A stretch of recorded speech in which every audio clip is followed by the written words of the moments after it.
বাবার মৃত্যুর পর সন্তানের করণীয় কি মৃত বাবার জন্য? একজন সাহাবী এসে জিজ্ঞেস করছেন, ইয়া রাসূলুল্লাহ, আমার আম্মা মারা গেছেন, কি করলে তিনি প্রাইজ পাবেন, সওয়াব পাবেন? তিনি বললেন, তাসাদ্দাক আনহা, তুমি তোমার মায়ের জন্য সদকা করো, অর্থাৎ সদকায়ে জারিয়া, স্থায়ী ওয়াকফ কিছু সদকা করো, যেটা কোনো কল্যাণ কাজে স্থায়ী থাকবে। তিনি তার একটা খেজুরের বাগান আল্লাহর জন্য ওয়াকফ করে দিলেন। এটা হলো প্রথম কাজ। বাবা মা মারা গেলে আপনারা চেষ্টা করবেন বাবা মায়ের মহব্বত নিটুট থাকতে থাকতে একটা বড় অঙ্কের টাকা সাধ্যের ভিতরে মসজিদ, মাদ্রাসা, জনকল্যাণমূলক দিনী প্রতিষ্ঠানে স্থায়ী দেবেন। হয় 2 কাঠা জমি দিয়ে দিলেন, অথবা নগদ টাকা দিয়ে একটা বিল্ডিং করে দিলেন, অথবা এমন কিছু করলেন যেটা টিকে থাকবে, সেই জিনিসটা মানুষ যুগ যুগ ধরে উপকার পাবে। এটা হলো সুন্নত পদ্ধতি। অন্য এক সাহাবী এসে জিজ্ঞেস করছেন, ইয়া রাসূলুল্লাহ, আমার পিতামাতার মৃত্যুর পরে পিতামাতার খেদমতের আর কি কি বাকি থাকে?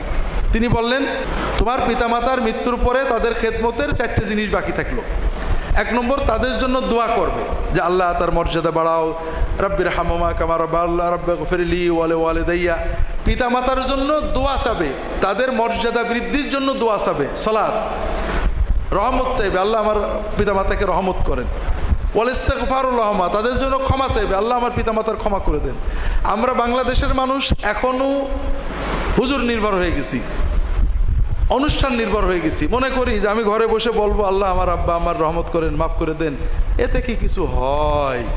10 জন লোক ডেকে আনলাম, সবাই মিলে দোয়া করলো, তাহলে বোধহয় বেশি হয় না।